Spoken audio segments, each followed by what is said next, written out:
Hi everyone, I'll start this video with an announcement first. Oh, and I'm sorry if I sound off here, I've been sick this whole week. But more importantly, I made a Discord server. Anyone can join it, so feel free to hop in if you want to chill and talk about games or anything really.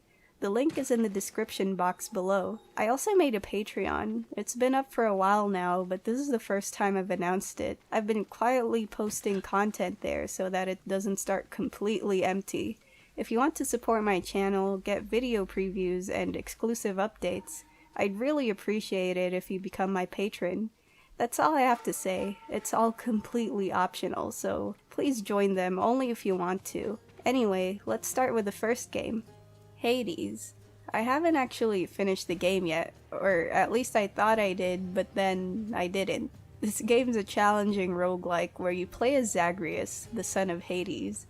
He's tired of dealing with his dad, so his goal in the game is to escape the underworld. But of course, getting to the surface is easier said than done. The underworld is split into multiple regions and different levels, and they all contain mythological beings that are very determined to stop him. Because of the nature of this game, dying in one area means that you'll spawn at the very first level. So before starting a run, you'll get to choose a weapon that has its own unique playstyle. After that, you'll have to go from one chamber to another, fighting monsters and progressing through the region. The chambers always have labels on them so that you know what reward lies ahead. They range from things like keys to upgrade your weapons and money to buy consumable items. But I think the coolest thing about them are the boons. If Zagreus survives the fight, he gets rewarded by the Olympian gods themselves. The powers can make him stronger, faster, and tankier. I thought it made every run a gamble too, since I was always hoping that I would get my favorite boons. But I remember thinking, wow, escaping is going to be very tedious the first few times I died. The game actually makes every death interesting. Not only do you get stronger and more experienced with every run, you get more of the game's story too. The respawn point is in the House of Hades, which just so happens to contain a few characters. Every time Zagreus dies, he can have a new conversation with everyone, and even give gifts to improve his relationship with them. Adding this kind of narrative to the game made me way more invested. Like with every death, I felt like I got one step closer to knowing everyone. The gods and bosses were no exception too. It was fun having little conversations with them. It also helps that almost everyone is hot in this game. I never thought I would be so glad that a roguelike would have a dating sim mechanic. But even with all the good stuff about Hades, I got burned out after a while. I mean, the little changes that appear after every run was great. It's just, I had to turn the dial down. I got tired of going through the same levels and bosses, so I switched God mode on, making the game a little easier.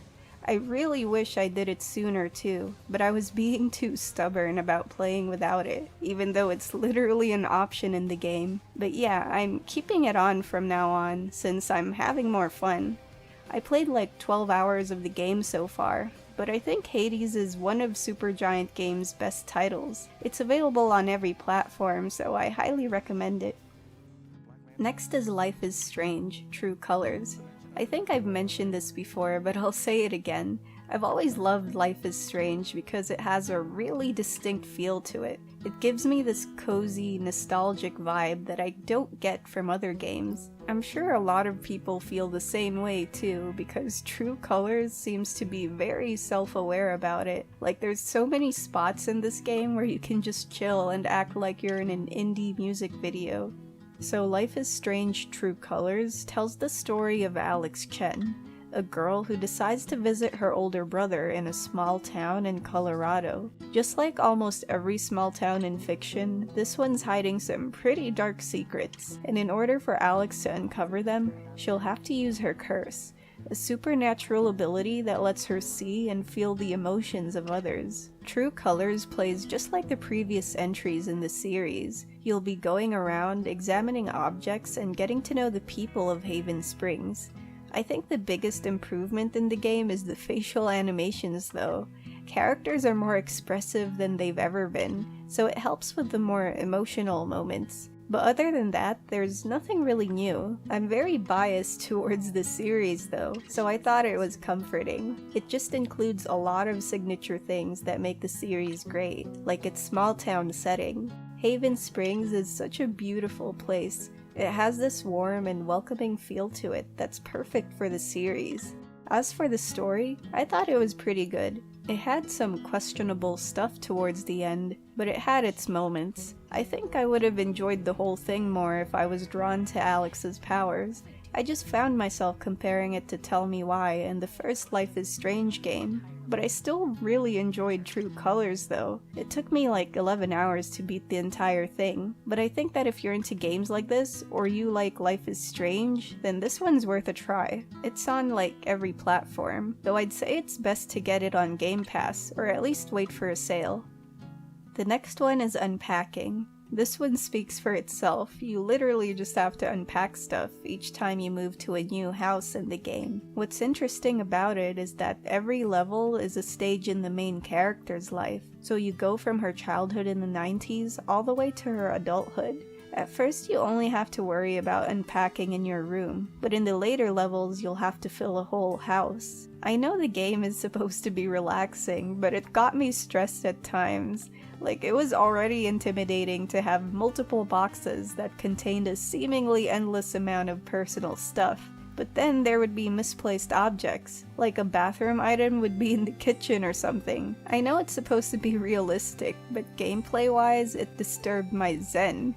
And sometimes I couldn't drop items in places that I thought were appropriate, so I would spend a few minutes looking for the right spot in the house. I liked how the game managed to tell its story through the gameplay though. Since you spend the entire game decorating rooms, you get a glimpse of that particular period in the main character's life. Things like her moving in with roommates or her partner's house, and how she still carries some of her childhood belongings with her. The game never tells the entire narrative, but it shows it all in an intimate way. So yeah, if you want a game that's chill or a little stressful in my case, then Unpacking is a good pick.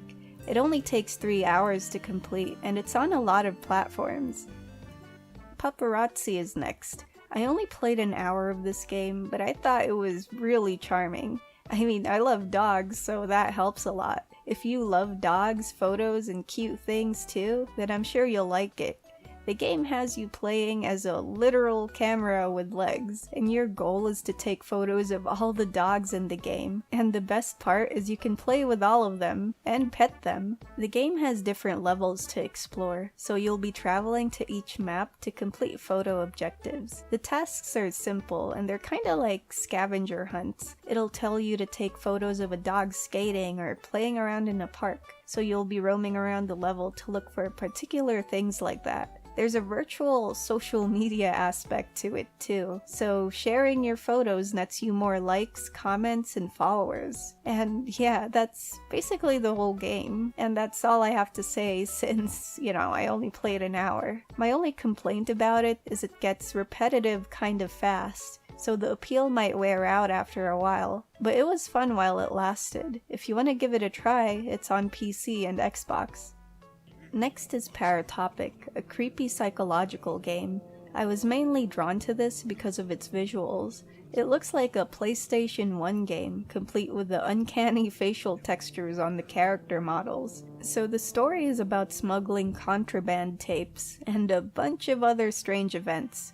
The whole game is surreal, so you have to figure out what's going on as you play through it. It felt like a 40-minute walking simulator art house experience, though. There are moments where you just walk for long periods of time or drive until the next scene pops in.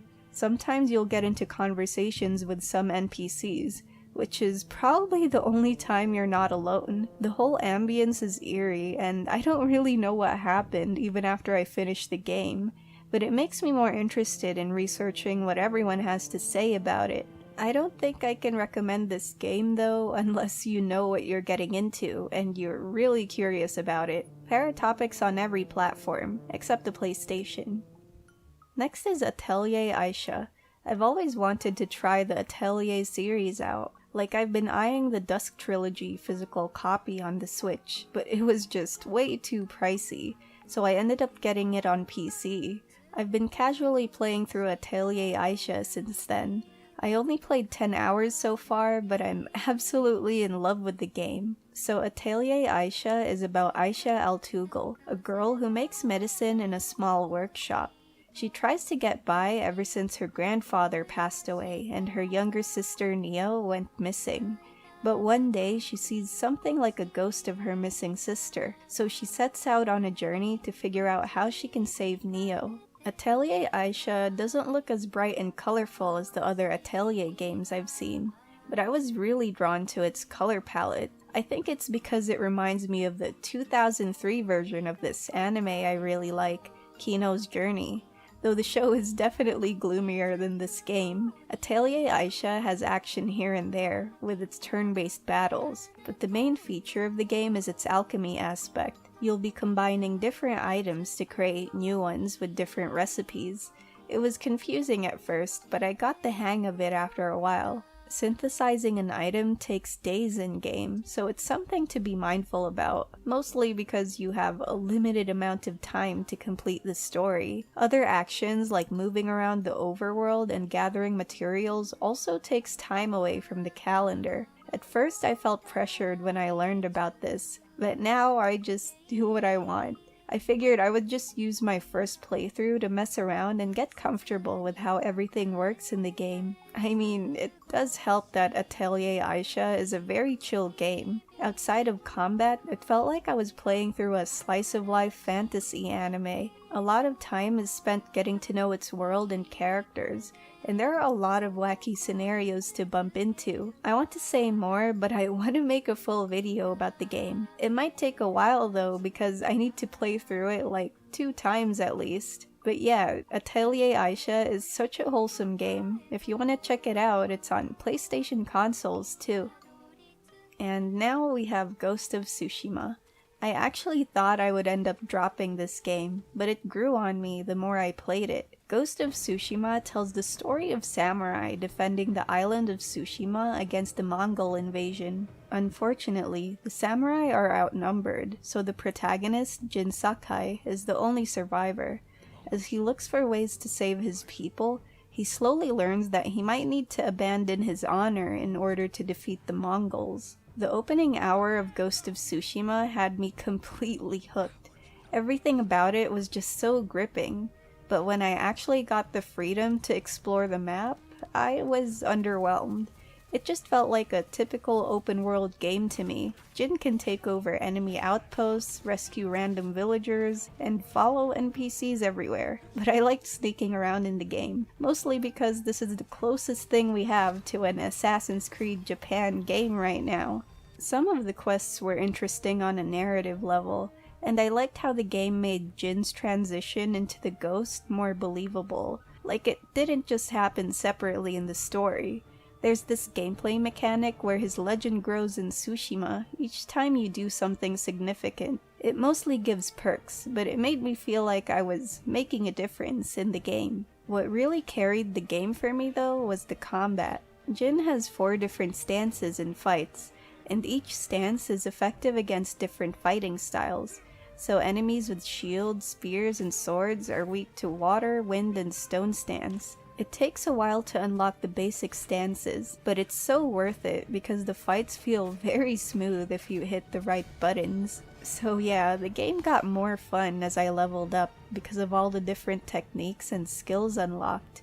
Other than that, I really liked the art direction and the music of this game. It made everything feel so cinematic, and I didn't expect the story to hit me as hard as it did. It had some cliches, but the story was executed so well that I ugly cried through the credits. Overall, it took me around 30 hours to beat the whole thing. I know I criticized the game for not doing anything new, but that doesn't mean it's a bad game. If you're the type who really likes open world games, I think Ghost of Tsushima would be a great experience. It's only on PlayStation right now, but here's hoping for a PC release. Let me know what you thought about the video. If any of you joined my Discord server, feel free to discuss these games, or any game really. It'll be a fun time. So yeah, thanks for watching, and I'll see you in the next one because my nose is getting stuffier.